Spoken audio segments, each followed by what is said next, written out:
누가복음 13장에 기록된 이 말씀을 통해서 하나님께서 주시는 은혜를 우리가 함께 나누기를 원합니다. 여러분, 오늘 누가복음 13장 말씀에는 이 누가는 과연 하나님의 백성의 표는 무엇인가 회개하는 자들이 바로 하나님의 백성이라는 것을 말씀하게 됩니다. 그리고 하나님 나라에 대한 비유와 하나님 나라를 위한 예수님의 사명에 대해서도 기록을 하고 있습니다. 먼저 누가는 당시에 이스라엘에 있었던 두 가지 사건을 언급하게 됩니다.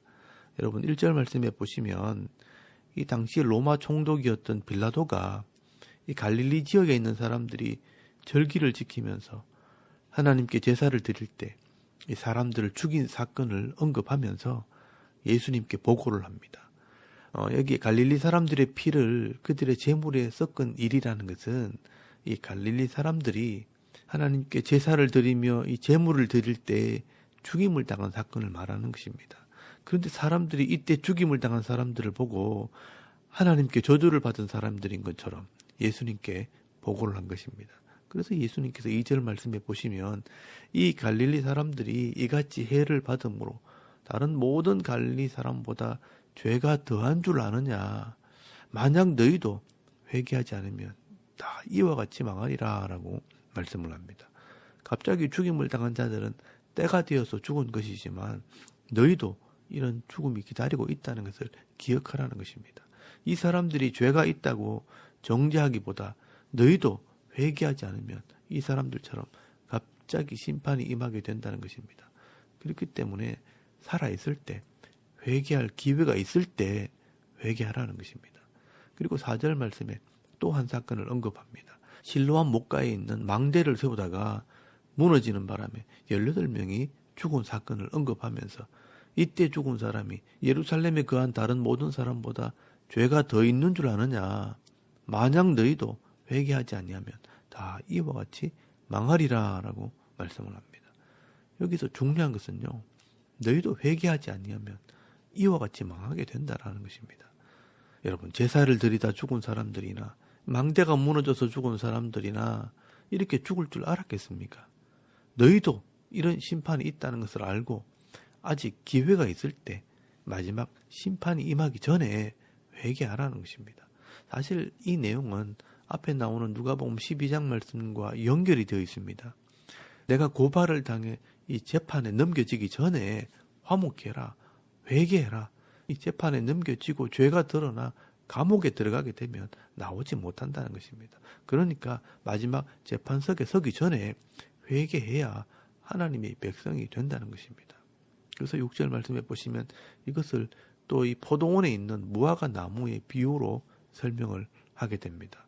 한 사람이 포도원에 무화과 나무를 심고 열매를 구하였으나 얻지 못하게 될 때 이 주인이 포도원을 관리하는 사람에게 내가 3년을 기다렸는데 열매를 얻지 못했으니 찍어버리라 라고 말했다는 것입니다. 그때 이 포도원 지기가 한 해를 더 기다려주시면 내가 두릅하고 거름을 주겠다라고 말합니다. 그 후에 열매가 열면 좋겠지만 그렇지 않으면 찍어버리시라고 이야기합니다. 이 포도원에 있는 이 무화과 나무의 비유는 이스라엘 사람들을 말하는 것입니다. 예수님께서 3년을 사역했는데 아무런 회개의 열매가 없었다는 것입니다. 그렇지만 마지막 심판 때까지 회개의 기회를 주신다는 것입니다. 그때도 회개하지 않으면 결국 심판을 받게 될 것을 말씀하는 것입니다. 여러분 베드로후서 3장 9절 말씀에 보시면 하나님께서는 아무도 멸망하지 아니하고 다 회개하기에 이르기를 원하시느니라 라고 말씀을 합니다. 하나님께서 왜 이렇게 회개하라고 말씀하시느냐. 하나님께서 처음 이스라엘 백성들과 언약을 하실 때 내 백성이 회개하고 돌아올 때 원래대로 회복시켜 주시기로 약속하시고 계약하셨기 때문에 이 약속의 말씀대로 복을 주시기 위해 회개하라고 말씀을 하는 것입니다. 여러분 이것이 바로 하나님의 법이고 이것이 바로 하나님의 공의이고 이것이 바로 하나님 나라의 법입니다. 그래서 자꾸 하나님께서 회개하라고 말씀하시는 것입니다. 하나님께서는 모든 사람들이 다 회개하고 돌아오기를 기다리시는 것입니다. 깨닫고 돌아오는 자는 복이 되겠지만 끝까지 돌아오지 않는 자들은 결국은 심판을 받게 되는 것입니다. 여러분, 이것이 바로 하나님의 마음입니다. 그런데 당시 이스라엘 백성들은 그 하나님의 마음을 모른다는 것입니다. 그리고 10절 말씀 이하에 보시면 안식일에 회개하고 병고침을 받은 자들을 비난하는 이 회당장에 대해서 말씀을 합니다. 예수님께서 안식일에 회당에서 이 하나님 말씀을 가르치실 때 18년 동안 귀신이 들려 허리를 펴지 못하는 한 여인을 만나시게 됩니다. 이 죄의 문제를 해결하지 못하고 이 귀신이 그 마음과 그 몸을 주관하게 될 때 질병 가운데 고통당하는 인생이 된 것입니다. 여러분, 이것이 죄 많은 인생의 모습입니다. 그런데 예수님께서 그 환자를 불쌍히 여기셔서 그 병에서 풀어주십니다. 죄의 문제를 해결하심으로 하나님 나라가 임하게 될 때 사탄의 문제, 질병의 문제가 해결된 것입니다. 여러분, 이것이 바로 하나님 나라의 복입니다. 여러분, 하나님 나라라는 것은 이 죄악의 땅에서 죄인들이 회개함으로 죄와 이 고통의 문제를 해결할 때 이 말씀에 약속한 기쁨과 평안의 복을 받아 누리게 하는 것입니다. 그게 바로 하나님 나라의 복입니다. 그런데 여러분, 14절 말씀에 보시면 이런 하나님 나라에는 관심이 없는 이 회당장이 예수님을 책망을 합니다. 평일에 병자를 고치고 안식일에는 일하지 말라. 이것이 하나님의 말씀이고 이게 하나님 나라의 법이라고 생각을 한 것입니다. 그때 예수님께서 이 회당장과 이 유대인들을 향해서 말씀하십니다. 외식하는 자들아, 너희가 안식일에 자기 소나 나귀가 외양간에 있을 때 풀어내어 끌고 가서 물을 먹이지 아니하느냐라고 말씀을 합니다. 너희들은 너희 집에 있는 소나 나귀가 목말라 고통할 때 안식이라도 풀어주어 물을 먹이면서 왜 이 여인이 18년 동안 죄와 질병에 매여 고통을 당했는데 안식일에 회복시켜주는 것이 왜 합당하지 않다고 생각하느냐라고 책망을 하십니다. 자기의 소유에는 관심이 있으면서 이 하나님 나라에는 관심이 없다는 것입니다. 하나님께서는 자기 백성이 죄와 죽음과 인생의 고통에서 노임받고 구원받는 것을 원한다는 것입니다. 그래서 16절 말씀해 보시면 그러면 18배 동안 사탄에게 매인 바 된 이 아브라함의 딸을 안식일에 이 매임에서 푸는 것이 합당하지 아니하냐라고 말씀하시는 겁니다.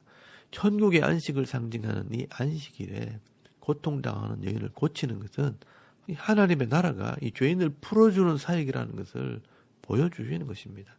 여러분, 하나님께서는 사탄의 지배에서 죄의 올무에서 자기 백성이 풀려나기를 원하시는 것입니다. 이것이 바로 하나님 나라의 사역입니다.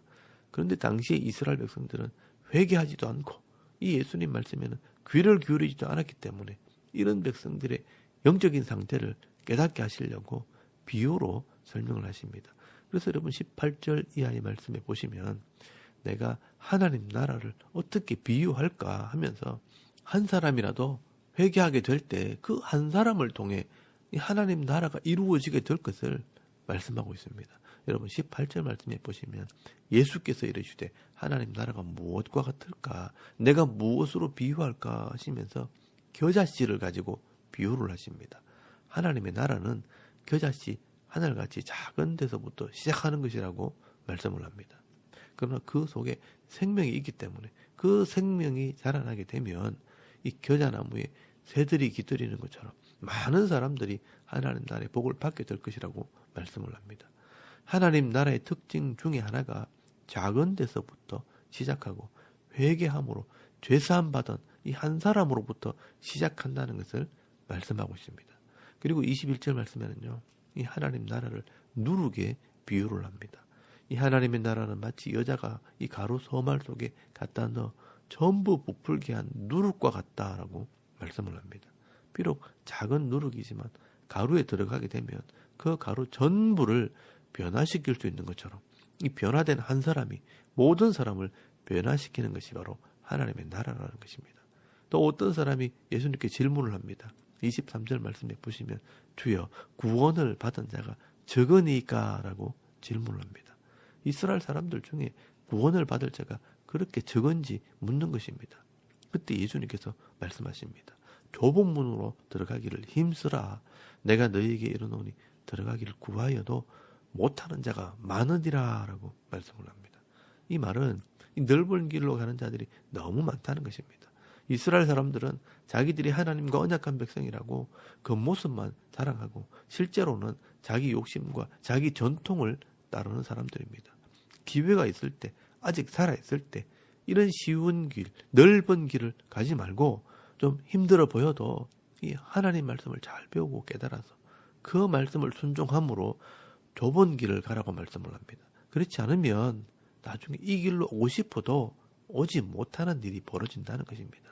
여러분 25절 말씀해 보시면 마지막 때가 되어 집주인이 일어나 문을 한번 닫은 후에 심판할 때 너희가 밖에 서서 문을 두드리며 열어주소서 하면 그가 대답하여 이르되 나는 너희가 어디에서 온 자인지 알지 못하노라 라고 말한다는 것입니다. 여러분 26절 말씀해 보시면 이 사람들이 바로 이스라엘 사람들이라고 말씀을 합니다.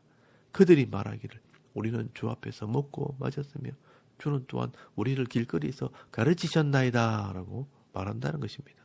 아무리 예수님과 함께 먹고 마시고 말씀을 들어서도 알아듣지 못하고 회개하지 않은 자들은 하나님의 나라 백성이 될 수 없다는 것입니다. 그래서 하나님께서 뭐라고 말씀하시느냐 27절 말씀해 보시면 그가 너희에게 말하여 이르되 나는 너희가 어디에서 왔는지 알지 못하노라. 행악하는 모든 자들아 나를 떠나가라 하리라 라고 말씀을 한다는 것입니다. 여러분 이 하나님 말씀대로 행하지 않고 욕심대로 악을 행하며 살았다라고 말씀을 합니다. 회개하지 않았다는 것입니다. 그러니 아브라함과 이삭과 야곱과 선지자들은 하나님 나라에 있겠지만 이 아브라함의 후손이라고 자랑하던 이 이스라엘 사람들은 밖에 쫓겨나 슬피 울며 이를 갈게 된다라고 말씀을 합니다. 고통이 있는 지옥에 간다는 것입니다. 그러므로 이 마지막 때는요.